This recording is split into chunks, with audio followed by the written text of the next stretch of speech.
queridos amigos, vamos dar início a nosso estudo da doutrina espírita pelo Pentateuco Kardeciano, da Revista Espírita de 1859, conforme fazemos todas as segundas-feiras nesse horário, né?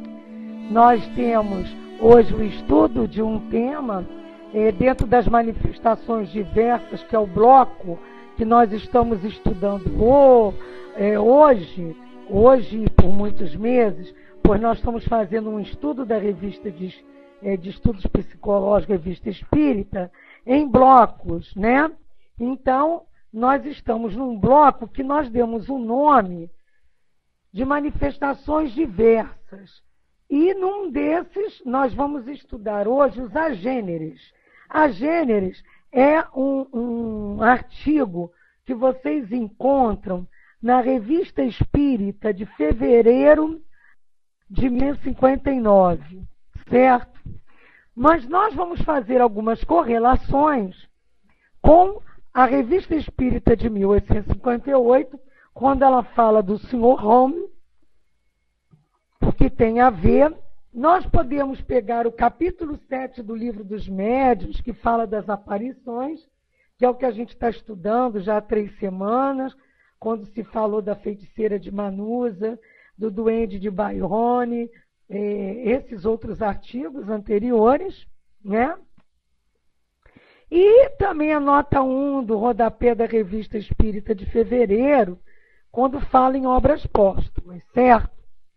Temos como base o nosso Evangelho, capítulo 21, item 6, haverá falsos cristos e falsos profetas, e nós estamos aqui no item 6, não acrediteis em todos os espíritos. João, primeira epístola, capítulo 4, versículo 1, anota o seguinte: meus bem-amados, não acrediteis em todos os espíritos. Vede primeiro se os espíritos são de Deus, porque muitos falsos profetas se têm levantado no mundo. E há um comentário que nós vamos ler alguns itens aqui do Evangelho, que é o item 7, que fala que os fenômenos espíritas, longe de darem crédito aos falsos cristos e falsos profetas, como algumas pessoas gostam de dizer, vem muito ao contrário, dar-lhes o golpe mortal. Não espereis milagres nem prodígios do Espiritismo, porque ele declara formalmente que não os produz. O Espiritismo veio revelar uma outra categoria, bem mais perigosa, de falsos cristos e de falsos profetas, que se acham entre os homens, mas entre os desencarnados. Não entre os homens, mas entre os desencarnados. Dos espíritos enganadores, hipócritas, orgulhosos, falsos sábios, que da terra passaram para a erraticidade e se utilizam de nomes venerados para procurar, valendo-se da máscara com que se cobrem, fazer com que deem crédito às suas ideias, muitas vezes as mais bizarras e as mais absurdas. Vamos à nossa prece. Querido Mestre Jesus, mais uma vez nos colocamos com o coração em prece, com a mente humildemente voltada para as inspirações e intuições advindas desses espíritos superiores e não falsos profetas, e sim os profetas da lei do Pai, para, na verdade, nos sentirmos cada vez mais fortalecidos através desse estudo maravilhoso e coerente que nos traz a Revista Espírita.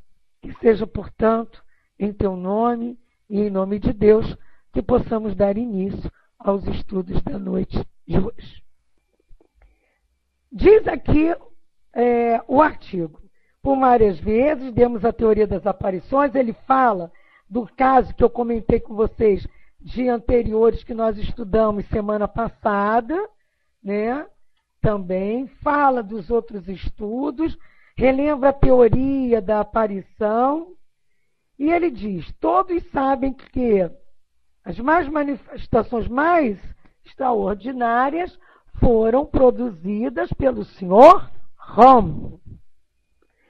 estava aí assim o aparecimento de uma mão perfeitamente tangível. Todos podiam ver, porque a aparição não é só um que vê, não é evidência. Aparição, vários veem, né? Como fala da aparição de Nossa Senhora, como é, de Fátima, né? Que os 3 pastores viam, né? Aparição, mais de um vê. Podem ser até médios videntes, mas a tangibilidade do Espírito também traz isso para nós ficarmos refletindo.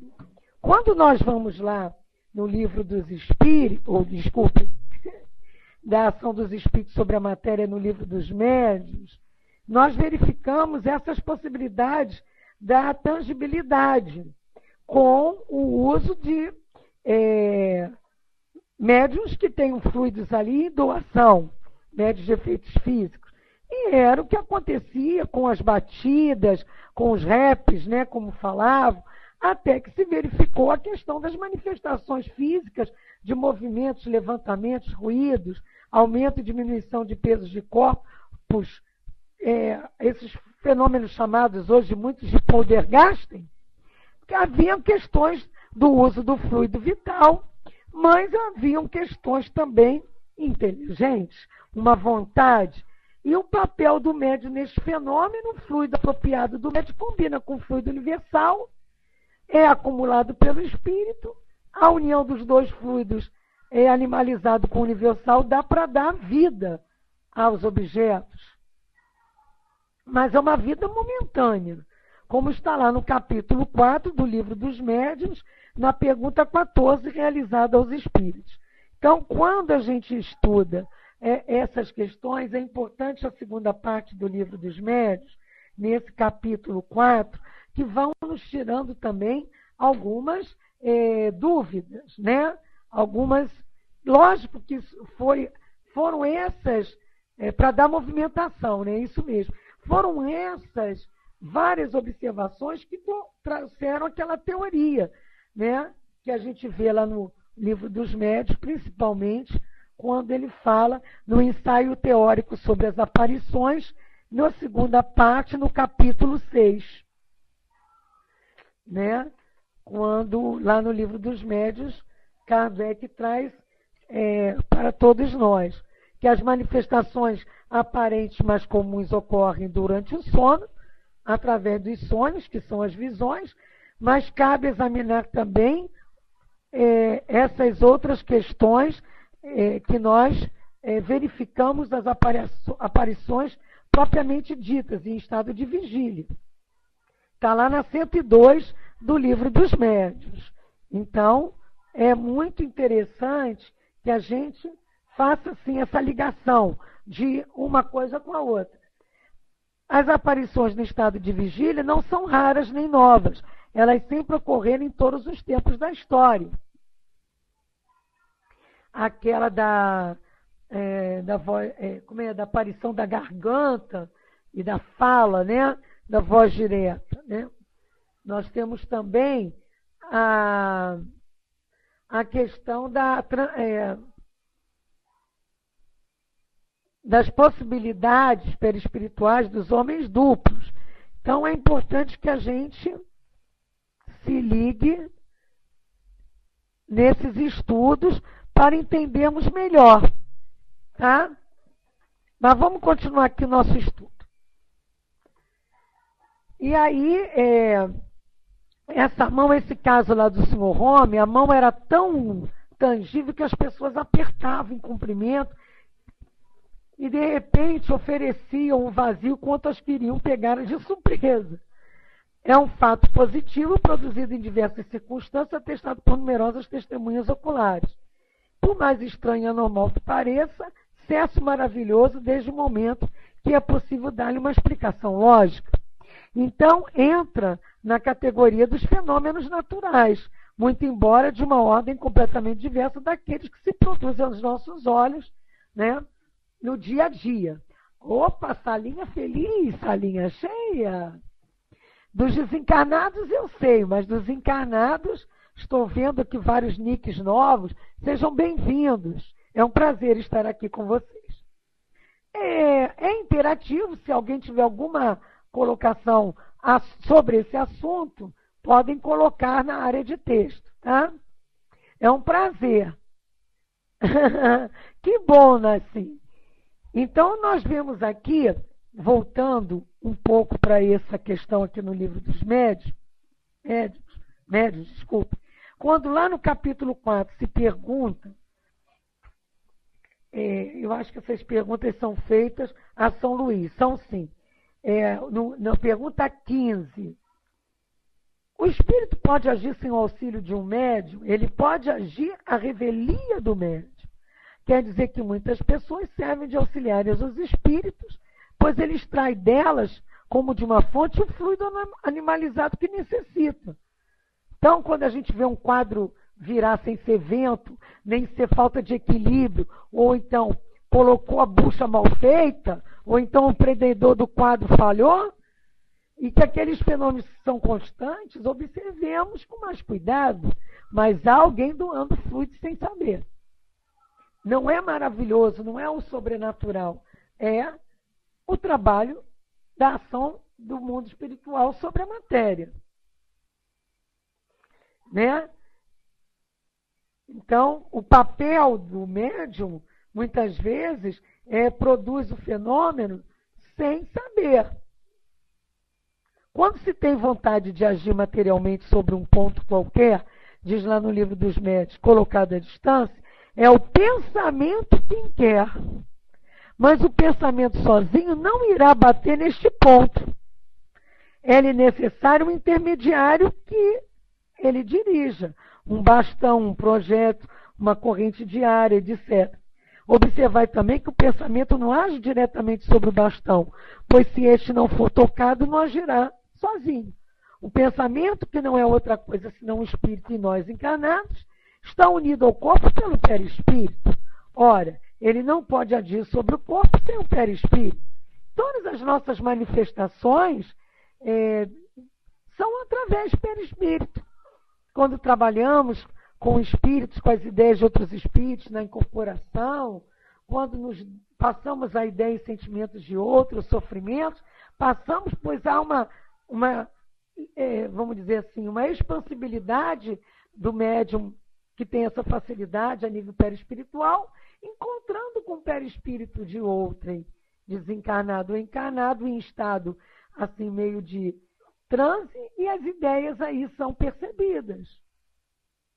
Então, mesmo também verificamos em casos mais assim tangíveis, de aparições, né? É o uso do que chamam os nossos orientais do ectoplasma. Voltamos à revista Espírita.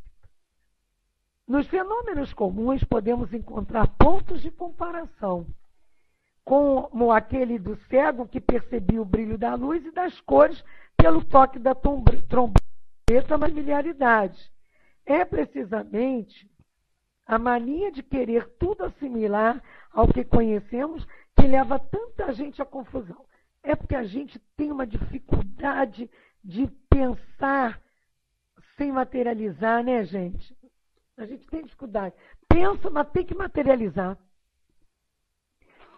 Né? Por isso que muitas vezes a gente ainda precisa de um patuazinho, de uma velhinha, para direcionar nossa atenção, nosso fluido, nosso pensamento, nosso sentimento, e solicitar, pedir e agradecer. É uma questão de treino, de fé, de orientação e de estudo, mas é uma necessidade. Quantas vezes nós ainda temos a necessidade de termos figuras, né, para nos dar, assim, materializar a nossa ideia, nossa vontade ou o que percebemos. Então, ainda fazemos muito essa questão quando desencarnados e buscamos ainda mostrar para os outros a existência do mundo espiritual e a sobrevivência, a comunicabilidade, através disso, ao invés, ainda hoje, muitos ainda usamos isso através de ideias ou outras coisas, precisamos ainda passar por esse tipo de demonstração de fenômenos. Tais fenômenos são submetidos a condições que escapam ao círculo habitual de nossas observações. Antes de mais nada, é necessário conhecê-las e com elas nos conformarmos se desejarmos obter resultados. Temos a dizer aos companheiros que esse estudo é interativo, mas as perguntas são feitas através da área de texto. Não podemos passar a todo instante o mic para as pessoas. Então, através da área de texto e dentro do assunto. Caso sejam perguntas fora deste assunto, não esqueçam de olhar lá o nosso cabeçalho, o banner, onde tem um portal onde vocês podem se dirigir, fazer perguntas e terão retorno. Então, como nós vamos vendo aqui, antes de mais nada é necessário conhecer. Então, conhecer só estudando. Por isso que nós voltamos lá ao Livro dos Médiuns. Vamos lá. Como o espírito faz para bater? Se serve de algum objeto material? Seu martelo é o fluido que, combinado, é posto em ação pela sua vontade para mover ou para bater. Aí ele vem lá, faz outra pergunta, né? Por que nem todo mundo pode produzir o mesmo efeito? Porque nem todos os médios têm o mesmo poder. Isso depende da organização e da maior ou menor facilidade com a qual a combinação dos fluidos pode operar-se. Depois, o espírito médio simpatiza mais ou menos com os espíritos estranhos que nele encontram o poder fluídico necessário. Então, olha como é que é importante termos essa compreensão para entendermos esses movimentos dos espíritos. E aí nós vamos vendo assim. O agente dos fenômenos vulgares é uma força física material que pode ser submetida às leis do cálculo, ao passo que nos fenômenos espíritas, esse agente é constantemente uma inteligência que tem vontade própria e que não se submete aos nossos caprichos. Por isso que fala aqui, qual o papel da vontade do médium neste caso? Lá no capítulo 4 da segunda parte do Livro dos Médiuns, na pergunta 18 do item 74, feitas a São Luís. E ele nos responde, atrair os espíritos e auxiliá-los na impulsão dada aos fluidos. A ação da vontade é sempre indispensável? Ela aumenta a força, mas nem sempre é necessária, visto que o movimento pode efetuar-se contra e apesar desta vontade do médium. E aí está uma prova de que há uma causa independente do médium. O contato das mãos nem sempre é necessário para fazer mover-se um objeto. Ele o é, o mais frequentemente, para dar o primeiro impulso. Porém, uma vez que o objeto esteja animado, pode obedecer à vontade sem contato material. Isso depende, seja do poder do médium, seja da natureza dos espíritos. Deu um empurrão na mesa, depois é só usar o fluido através da vontade da mente. Por isso que é interessante, quando a gente vê aqui, quando se perguntam aos espíritos também, a São Luís mais diretamente, né, sobre a questão da tangibilidade, né? E que se fala que, apesar de tudo, os incrédulos objetam que o fato não só da suspensão das mesas sem apoio é impossível, porque é contrário à lei da gravidade, muitos também continuam, né, não querendo ver essa combinação possível da saturação fluídica e desse trabalho através da mente, da própria aparição, da própria materialização. Né?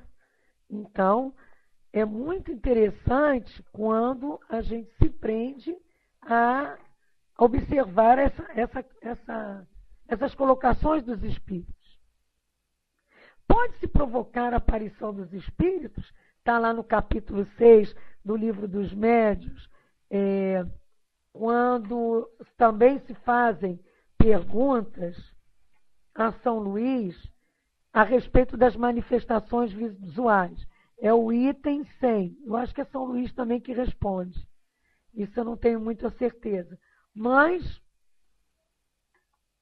pergunta-se claramente a eles, né? E aí eles dizem assim: isso pode ocorrer algumas vezes, mas muito raramente. A aparição é quase sempre espontânea. Para tal, é preciso ser dotado o médium de uma faculdade especial. A visão dos espíritos se produz no estado normal ou somente no estado estático? Ela pode ocorrer em condições perfeitamente normais. Por que as aparições ocorrem de preferência à noite? É pela mesma razão que vedes durante a noite as estrelas e não as enxergais em pleno dia. Isso é até interessante, nós comentamos isso, né, quando conversamos sobre as questões passadas, na semana passada. Os espíritos que aparecem são sempre impalpáveis e inacessíveis ao toque, impalpáveis como num sonho, no estado normal. Todavia, eles podem produzir impressão ao tato, deixar vestígios de sua presença e até, em certos casos, tornar-se momentaneamente tangíveis, o que prova que entre eles e vós existe matéria. Gente, muito claro isso. E aí ele volta lá, na Revista Espírita.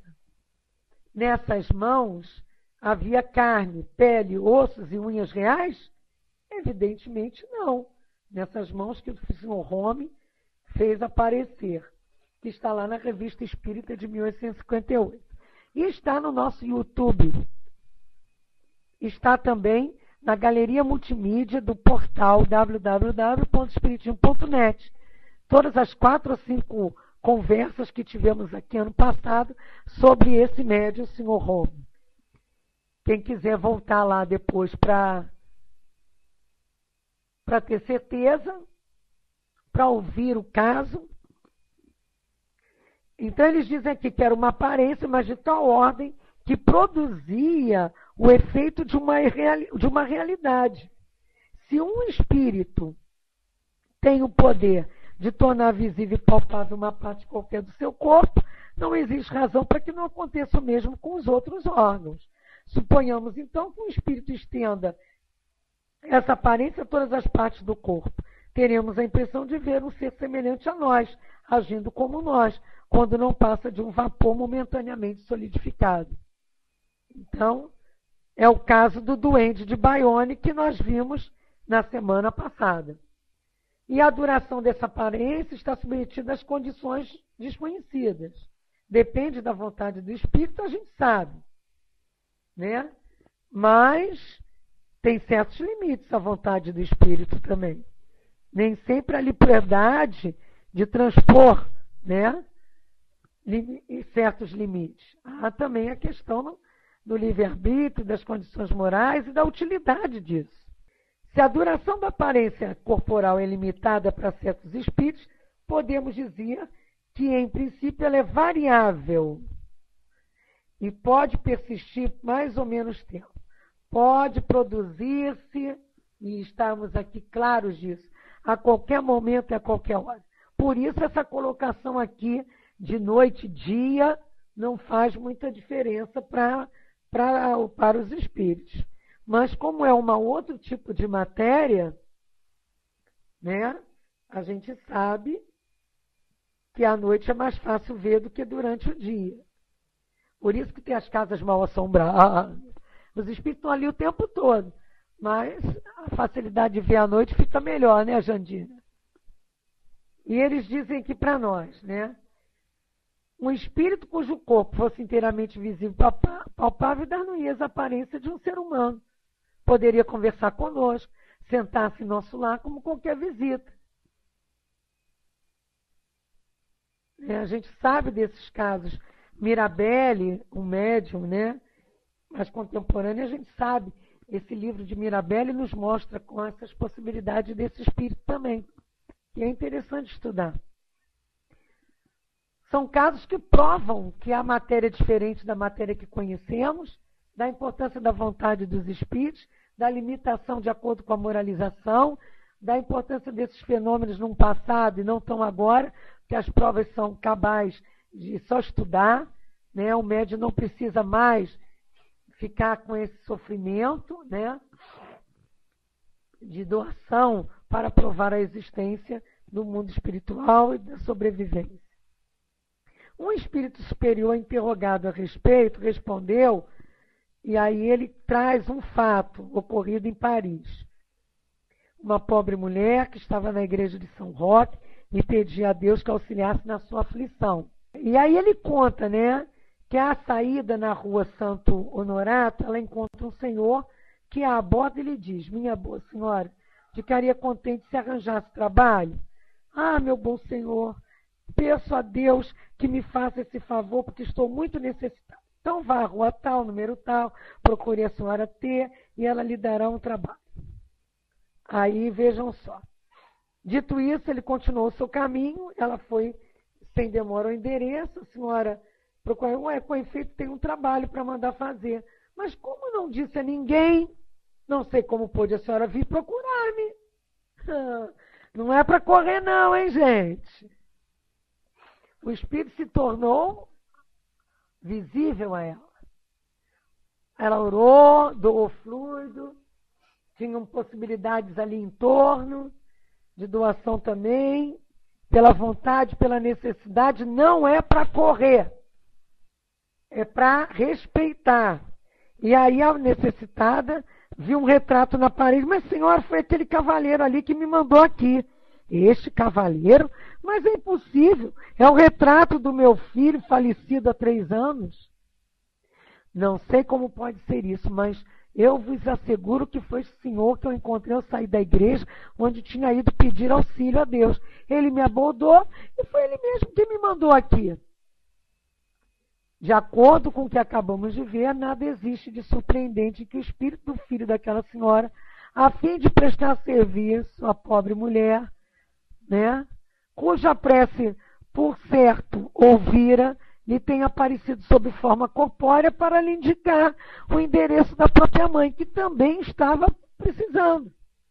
Em que ele se transformou depois?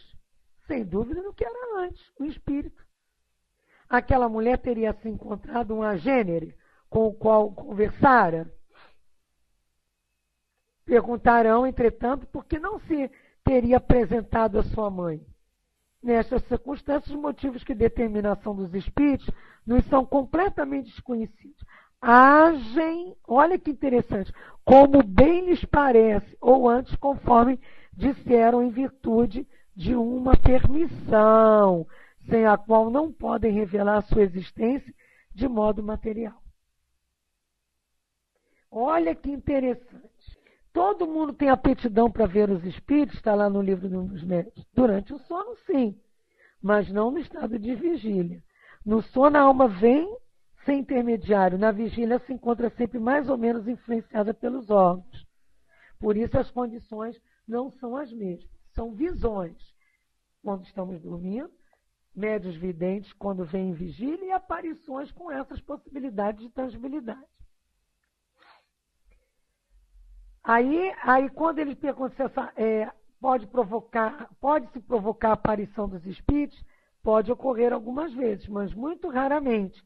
A aparição é espontânea e ele, sob essa aparência de uma forma humana, que é a forma normal.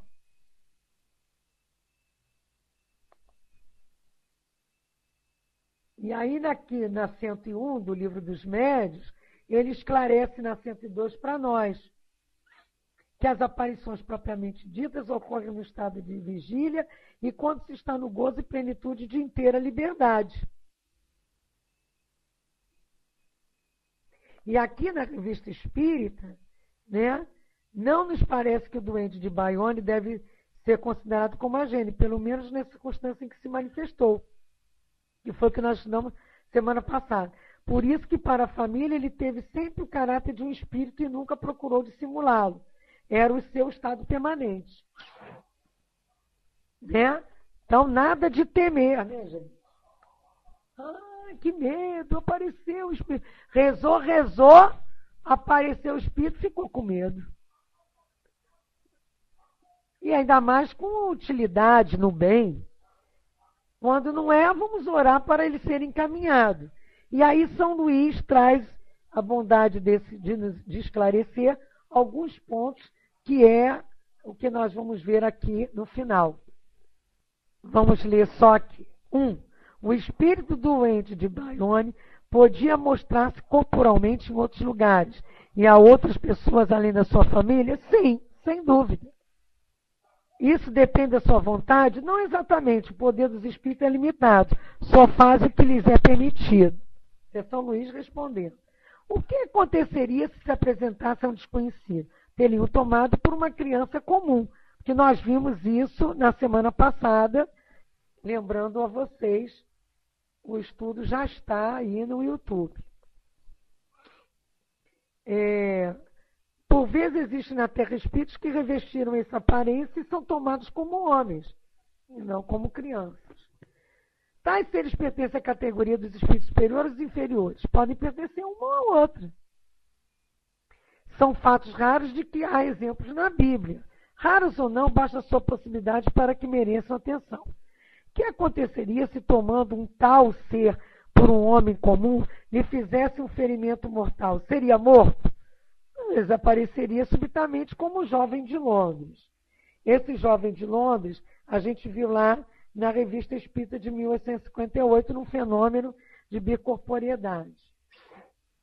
Eles têm paixões? Sim, como espíritos têm paixões. Se são elevados, é com um fim útil. Se um tal ser se nos apresentasse, teríamos um meio de reconhecer? Não, a não ser pelo desaparecimento inesperado.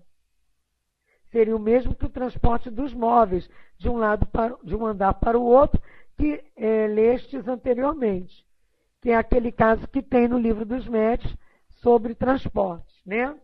Também da caixa de rapé. E é importante que a gente faça aqui uma lembrança. A gênero vem do grego, né? Gerar, que não foi gerado. O espiritismo diz que é um espírito momentaneamente materializado. Eu esqueci de falar isso. E aí eles fazem uma diferença aqui dos agêneres, que é esse caso aqui, do outro, que era uma convivência, aparecia sempre. E o espírito momentaneamente materializado, assumindo as formas de uma pessoa viva, ao ponto de produzir uma ilusão completa. Momentaneamente materializado. É diferente da aparição do outro, hein? Que não está, é do desencarnado. Entenderam a diferença? Esse caso aqui é uma aparição, ele está desencarnado. Por isso que ele diz aqui, ó, um momento que ele fala aqui, que eu acabei de ler para vocês. Aquela mulher teria assim encontrado um agênero com o qual conversara. Perguntarão, entretanto, por que não se teria apresentado a sua mãe. Aí a gente vê aqui. Segundo seria um espírito momentaneamente materializado. Aí assume as formas de uma pessoa, né? Como se estivesse viva, mas não viva. E aí produz uma ilusão. Lá, quando aqui na Revista Espírita se fala desse tema, não esqueçamos que São Luís esclarece isso para nós não fazermos mais confusão. No sentido que importa é que são aparições, nesse caso de grande utilidade. Mas podem vir para amedrontar também, né? Então, quando uma das perguntas se fala, né, qual o objetivo que pode levar certos espíritos a tomar esse estado corporal? O mal ou o bem? Muitas vezes o mal. Bons espíritos têm a seu favor a inspiração, aquilo que eu falei para vocês. Não precisa estar aparecendo, mas vai inspira. a pessoa, mas às vezes a pessoa não entende. E naquele tempo, o próprio espírito não sabia ainda trabalhar isso e a pessoa não ia entender. Né? Agem sobre a alma e pelo coração. Sabeis que as manifestações físicas são produzidas por espíritos inferiores e são numerosos. Entretanto, como disse os bons espíritos, também podem tomar essa aparência corporal com um fim útil. Então, vejam bem, o seu corpo não é real. O jovem lá de Londres não tinha um corpo real, almoçou com os amigos, mas apertou a mão. E o que aconteceu? Ele alimentou-se antes de apertar a mão, onde estavam os dedos que apertam. Compreendeis que o corpo desaparecera? Por que não quereis compreender que também desaparecera a matéria? O corpo do jovem de Londres não era real, pois se achava em Boulogne.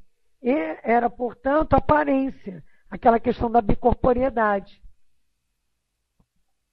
Dava-se o mesmo com o alimento que parecia ingerir. Era aparência. Difícil, às vezes, a gente aceitar. A gente ainda é tão materialista, né? Não, gente? Às vezes eu digo que eu sou um espírita, mas muito materialista. Porque a gente quer ver para crer ainda. E quando vê, nem crê, mesmo com todos esses estudos. Não é verdade, gente?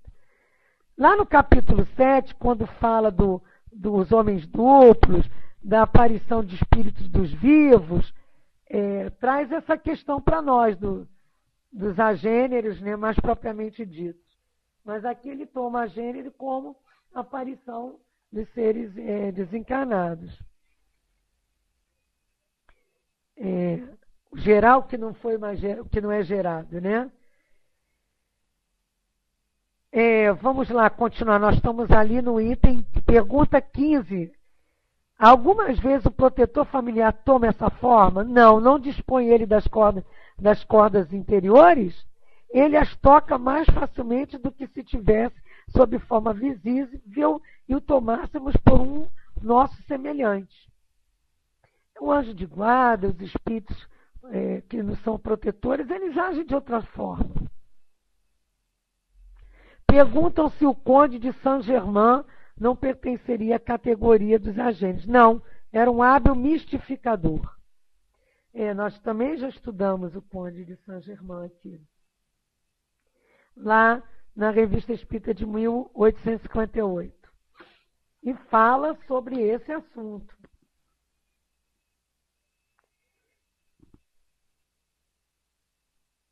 A questão da mistificação, isso confunde muito, né, gente? A história do jovem de Londres, relatada em nosso número de dezembro, é um fato de bicorporiedade, isso eu já falei para vocês, de dupla presença, né? Difere disso aqui que estamos tratando. O agênere não tem corpo vivo na Terra. Viu? Ele aparece como se fosse um encarnado, mas não é uma pessoa viva na Terra. Não é uma pessoa que está viva, como é o caso não é como Santo Afonso, né? Ou é Santo Antônio de Pádua, não é? Aqueles dois casos. Também de bicorporiedade, lá do Livro dos Médiuns. Capítulo 7. É ou não é, gente? Oba! Isso, Santo Afonso de Ligório, muito obrigado. Então, o jovem de Londres, ele diz aqui, apenas o seu perispírito toma forma palpável. É uma das possibilidades do perispírito. Né? Obrigado, Ronaldo. Santo Antônio de Pádua, agora achei aqui. É o caso aqui, 117 do Livro dos Médiuns, 114, 116, 118, fala 119 propriamente dito. Fala sobre esses casos de bicorporiedade do Livro dos Médiuns. O jovem de Londres, que é lá na Revista Espírita de 1858, em dezembro, deixa eu só pegar para falar um pouquinho aqui para vocês. Eu sei que é aquele resumo que eu fiz para vocês, que ele aparece, os amigos o veem e tal. Ele estava vivo. Seu corpo dormia no lugar e seu espírito, envolvido pelo perispírito, foi a Londres e tomou aparência tangível. Até porque está ligado ao corpo, é mais tangível ainda. Aí ele conta aqui outro caso. Enquanto estávamos calmamente na cama, um de nossos amigos nos viu várias vezes em sua casa, pois que sua aparência não tangível, sob aparência não tangível, sentando-nos a seu lado e conversando com ele como de hábito. Uma vez nos viu de chambre, outras de paletó. Quer dizer, chambre é aquela roupa mais de dormir, né? Naquela época. Acho que é. Transcreveu nossa conversa e nos remeteu no dia seguinte. Era como é bem de ver, relativo aos nossos trabalhos prediletos. Querendo fazer uma experiência, ofereceu-nos refresco. Eis a nossa resposta. Não tenho necessidade disso, porque não é o meu corpo que está aqui. Bem sabeis que assim não há necessidade de vos dar uma ilusão. Olha que interessante. Uma circunstância esquisita ocorreu. Quer por disposição natural, quer por um resultado de nossos trabalhos intelectuais sérios, desde a nossa juventude, quase diríamos, desde a infância, o fundo do nosso caráter foi sempre de extrema gravidade, mesmo na idade em que não se pensa senão nos prazeres.